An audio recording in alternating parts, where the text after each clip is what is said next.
Hi everyone, and welcome back as I continue my review of The Prisoner in the order that I prefer watching them. So let's crack straight on with the Chimes of Big Ben. Number 2 is watching number 6 in his kitchen. Number 6 is getting a bit fed up with his radio, so he sticks it in the fridge because he knows he can't smash it up because he'll just get a replacement. And number 2 finds that subtly amusing. Anyway, a bit later on, number 6 and number 2 have a little meeting, and number 2 informs number 6 he has a new neighbour, and he informs number 6 that his new neighbour's just here to recuperate. Yes, and that neighbour will be the new number 8. And from there, basically, number 2 goes back to the Green Dome. He invites number 6 in for another friendly talk, updating number 6's file. It really does need updating. And they have a friendly banter between both of them. And there's a quite amusing scene that number 6 says he will escape, then come back. To which number 2 says, "Excuse me, come back." And number 6 basically says, "Escape, come back, blow this place off the face of the earth, and you along with it." To which number 2 gets a bit grumpy and moody over. And he basically tries to offer number 6 a deal, says, "Look, come on, join in." Goes through his file. Look, when you was at school, when you was 15, you was top of your class in woodwork. Now, that's the sort of thing I want to see. Yes. Well, this banter between the two carries on for a little while before number 2 gives the new number 8 a phone call, and it's the usual procedure. She wakes up, she thinks she's back in home. And then she looks out the window and behold, hang on. Yes. And then she gets the phone call from number 2, who invites her over to the Green Dome for a nice little chat. So the new number 8 meets number 6, who tells her the way to the Green Dome.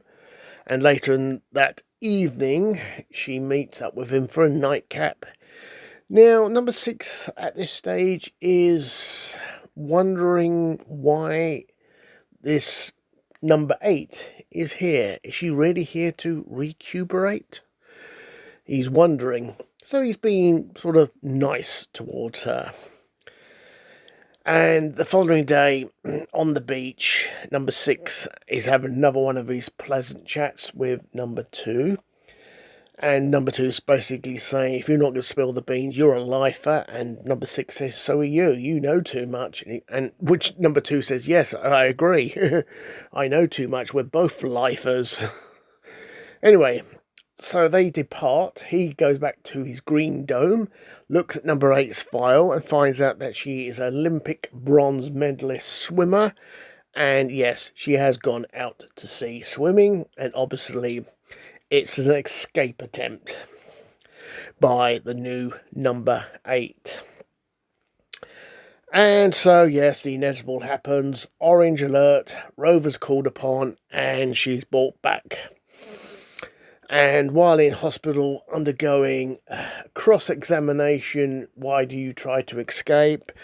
Why you're going to get nowhere? Was this like suicide? And number 2 invites number 6 in to watch all this. And it goes a bit array, it does. And number 2 quickly puts it to rest, you could say. Well, stops it, basically. Stops the interrogation. And he has a chat with number 6. Oh, we're going to have to use other methods. To which number 6 then offers number 2 a deal. He says, I'll join in. To which number 2 is, excuse me.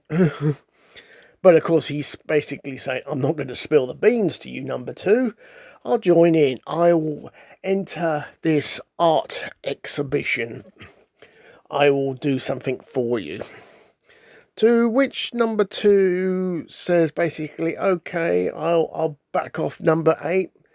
She's all yours. You know, he sort of gives number 6 a free rein. Now, obviously, there's always something behind it. Always is.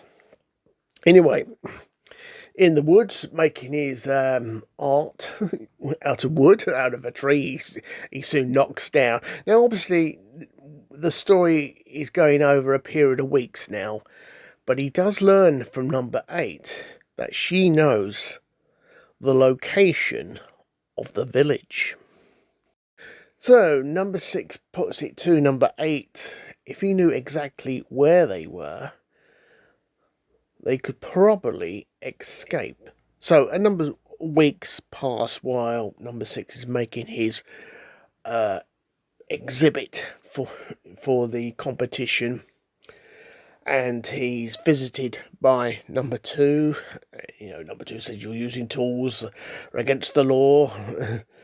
But he basically says, I'm going to overlook this because at long last, number 6 is joining in. He's getting with it. He's no longer a rebel. Yes, well, we'll see. And just before the competition, the night before, number 6 and number 8 have a conversation. She basically reveals that she came across the identity of the village from a file. Anyway, so number 6 does well the competition. He wins the big prize, which he uses the work credits to buy a tapestry. And that night, he assembles his pieces and, with the tapestry as a sail, sets out to sea with number 8 for the big escape. And they get quite a way. Number 2 meets the supervisor, and the supervisor points out there's something like approaching 30 miles and nearly off the radar. So number 2 says, okay, orange alert. Rover is sent after them. Number 8 sees Rover. Number 6 and number 8 bail overboard. And there was a bloke up in the rocks observing them. And not only is he observing them, he has a gun. And he starts shooting at Rover. He does indeed. He shoots at Rover, who is impervious to bullets. Anyway, number 6 and number 8 get on shore. She says she knows this gentleman, and basically they're working out an escape from where they are now all the way back to London. Number 6's watch is obviously packed up from the seawater, so he swaps watches with this man in the Baltic, because that's where they are supposed to be. And so this journey to London takes place via land, sea, and air. And as far as number 6 is concerned, he's finally done it. He has escaped. And so eventually he and number 8 are uncrated in the Colonel's office, and the Colonel doesn't waste too much time in banter with number 6, and basically comes straight out with it after a little bit of banter, but not much, and basically says, okay, I'll do the deal with you. Question 1, why did you resign? Straight away, just like that. But then things start to go wrong, because number 6 hears Big Ben, and for some strange reason, the watch tallies with Big Ben. How can it possibly tally with Big Ben if there's 1 hour's difference? So number 6 is going around the room, pulling out leads, and then suddenly the sound of the traffic outside has stopped. He opens up a cupboard, and there's a tape recorder inside. Yes, unfortunately, for number 6, this was a very elaborate plan to get him to talk. And he basically just walks past the Colonel, through the corridor, opens the doors, and behold, he's still in the village. And he sees number 8 with number 2. And he looks at them both with a bit of a disgusting look, you could say, but I think he's more disgusted at himself, which I'll go into with my final thoughts. And he doesn't say anything, he just walks away back to his residence. And so in the security dome, you could say, number 2 and the number 8, former number 8 in this case, I suppose, because she's leaving.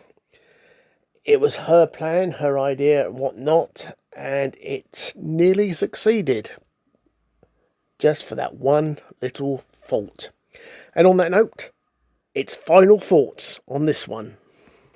Right, so in the order I'm watching it, which makes more sense, number 6 has clearly been in the village for a good 9 to 10 months, and the comment from number 2 about bringing number 6's file up to date makes a lot more sense. Because this originally was episode 2 in the screening order. Doesn't make sense, does it? To be that early. So, where I got it in my order, it makes sense. It's better. So, 9 to 10 months he's been in the village. And in this attempt by the village authorities, this has to be one of the most elaborate plans to get number 6 to talk. He actually escapes with number 8. He actually does it. He's carted around, let's say, Europe, across land, across sea, across the air. Obviously, full circle, because they're bringing him back to the village. They're just giving him the impression where he's crated up. He is undergoing this journey to London, but he's not, obviously, because they're bringing him back full circle to the village. It's a very good plan. It almost worked. Even number 6 was a bit disgusted by himself that they almost got the answers out of him. If it wasn't for that little flaw when he swapped his watch in the Baltic with the other gentleman, and of course there's the 1 hour's difference. Why would he have English time when there's hours difference? Doesn't make sense. And it's lucky for number 6 that he's still on alertness. Even, he believes he's back in London. He's back in his office of the Colonel. And, there's a bit of banter between the two.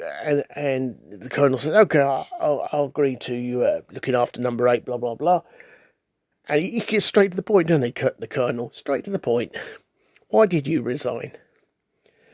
And he nearly spills the beans, doesn't he? He nearly states it, doesn't he? For a very long time, whoops, hang on. That's the Chimes of Big Ben. Something doesn't add up here. And of course, it's the watch. That was the flaw in the plan. It was a brilliantly conceived plan. There's no doubt about it. This was one of their better plans to get number 6 to talk. And they came very close. Very, very close. Yeah. It's a great episode.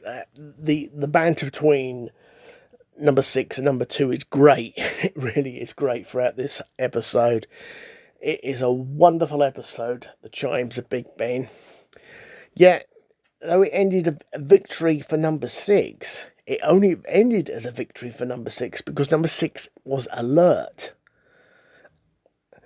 Because if he wasn't alert and he overlooked the watch, he could have very well told the colonel why he resigned, and that would have been it.